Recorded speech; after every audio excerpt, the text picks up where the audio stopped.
What's up, everybody? My name is Vincent. Welcome to Cryptolution, where we talk about everything under the moon, the crypto universe. Today is Wednesday, June 28th. In today's video, yes, we're going to be talking about DeGods Season 3. Now, there's been recent news that has been emerging between Frank and other people within the community that have been sweeping these NFTs, but he's pretty much leaked a little bit of alpha with these conversations and also on Twitter Spaces. But also we got to talk about what DeGods, the NFT collection, has done recently, and that is flipping blue chip collections. So let's talk about that in this video and why, looking at this floor price, is this the top or is this the bottom? We will see, but we will discuss it in this video. Now stick around to the very end to hear my conclusion and statement. And as always, be sure to like the button, subscribe to the channel, don't forget to join our Patreon page, and most importantly, please be careful with any of the scammers down in the comments below. I will never reach out via WhatsApp, Telegram, direct messenger, or email, so please be careful and invest safely. So guys and girls, let's get right into it. Now, the current floor price of DeGods is around 2.1 Ethereum. Now, the lowest cost price for the cheapest one is around 18,000 US dollars. But let's just not talk about that. Let's see some major milestones that this collection has reached. And that is based on NFTstatistics.eth, who has shared this. DeGods is now the third most expensive 10K collection PFP on Ethereum. Isn't that very interesting? And as you can see here, DeGods is catching up pretty quickly, considering that DeGods is very less than 3 months old. Going from Solana over to Ethereum, that's pretty good compared to these major blue chips that have been on Ethereum since the day it started. Now let's focus on the next thing.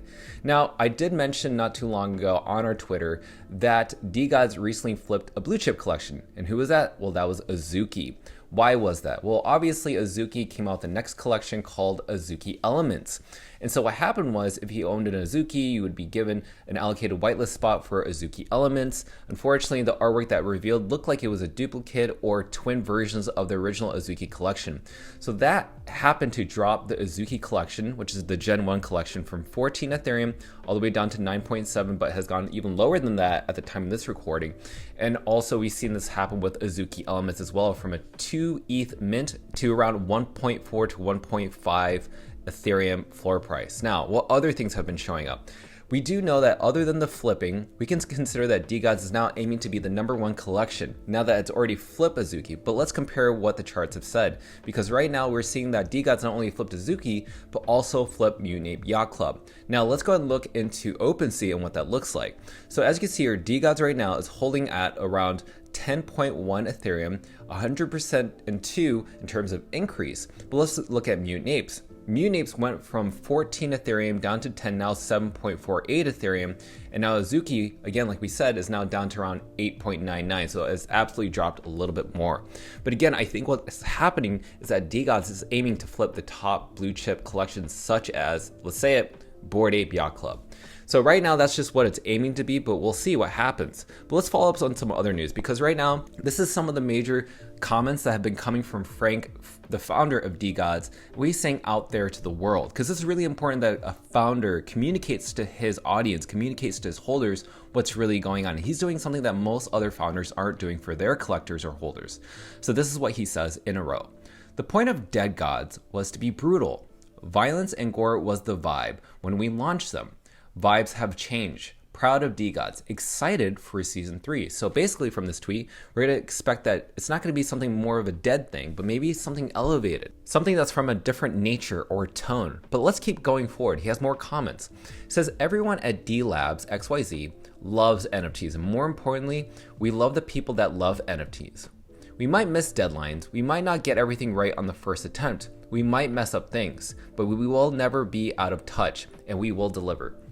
The reason I stress this specific comment is because Frank has always put it out there to the community, out there in the ethos, that there are always mistakes that could happen, but no matter what, they're always going to fix it. And he always brings this up before a collection comes out for minting or it releases. So that's always good to hear that this person really understands what it's like to be a Gen Z, to be a millennial, or even to be a baby boomer in this space, to understanding what investing in NFTs is like, that we want rewards, we want an outcome from these NFT collections. He says that I'm confident in DeGods and Utes because I know we are creating things that people actually want. I know this because I spend every day listening closely to what people are really asking for. Common sense will always win. And he even continues to go on saying DeGods Season 3 will be our best work on every level. I know that we're still new to most of the ecosystem excited to change that. So that's really cool to see that he gets a sense of what it's like to be on our shoes, but also as a founder creator, what it's like to deliver these products. So we also have this one tweet from Poco who said this from Pokey. It was a retweet. So Pokey is a huge whale. He owns 69 of these DeGod NFTs, made a big sweep early on. He said, when I told people that DeGod's NFT will be #1 in terms of floor price, people thought it was crazy. So he swept 69. And I'm still crazy. DeGods Season 3 will show the world that nothing is impossible. But what else did he say? He said, you must know that 100,000 projects pitch to him on a monthly basis. And he's immune to that excitement. But for DeGods, he's absolutely excited for that. But we also have other whales, other sweepers that have a great perspective and had a one-on-one interaction with Frank recently. And that is Free Lunch Capital. Now, Free Lunch Capital is a huge sweeper. He has a big bag of some of the most big blue chip NFTs, such as Bored Apes, Azuki, which he owns a ton of these. I think he swept around 100 of those NFTs. And also, he's bought a lot of these DeGod NFTs as well. So Free Lunch Capital had to say this. He said he just had a first chat with Frank DeGods. I was too shy to ask for a sneak peek for S3 art, but we talked about everything else. The take is, Frank is here to change the world. You will see. So Pokey had something to say about that in regards to his comment. He says, yes, my mind was blown 100,000% too seriously.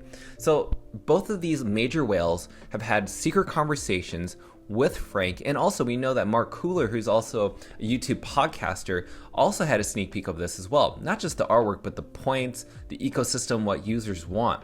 So Free Lunch Capital had more to say. He said, no chit chat, all bombs, one after another. 1 year ago, Frank got the ambition. Now he's got the plans. So that's absolutely amazing. And also, I just want to share with everybody that there was a recent Twitter space that Frank was just attending this morning. He said a few things, and this is the first one he said. We're going to have a third collection once we get DeGods and Utes to #1 and #2 NFTs in the world.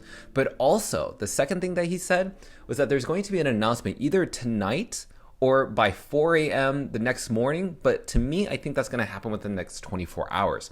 So that's the major alpha, is that you're hearing all these different conversations with these big sweepers, but also this recent Twitter space that there's gonna be a new announcement. Who knows what that announcement is gonna be, but you could see some FOMO happening. But don't let that be the determining factor to buy a project. You have to trust your gut, because maybe you wanna wait until after the announcement. So make sure to determine your own investments, because this is not financial advice. We're just an educational, informative channel, sharing with you what's happening within the DeGods community. So keep that in mind before you end up doing any aping, before spending any money. You have to do your own research. So as a conclusion in the statement, I think Angelito put this in the great sense. He says, we're going to rule the NFT space soon. DeGods and Utes NFT. He put a really great point here. If you got no capital to buy DeGods, just buy a Utes. And that's why tomorrow, hopefully if we don't see any new announcements within DeGods, I can actually focus on a video tomorrow about Utes. And I cannot wait to share that video with you as well. So hopefully we'll cover Utes tomorrow, or possibly cover both DeGods and Utes tomorrow, depending on what news comes out. So with that said, thank you so much for watching. As a conclusion and statement around DeGods, yes, this collection has a lot to look forward to. It's aiming to be the #1 spot on Ethereum. Can it do that? I want to hear your comments down below in both YouTube and Twitter, and I cannot wait to read them. So with that said, be sure to like the button, subscribe to the channel. Don't forget to join our Patreon page to receive all of our alpha calls in both buy and sell orders, both NFTs and cryptocurrencies, especially within DeGods and Utes. Until then, cannot wait to see you guys and girls next time.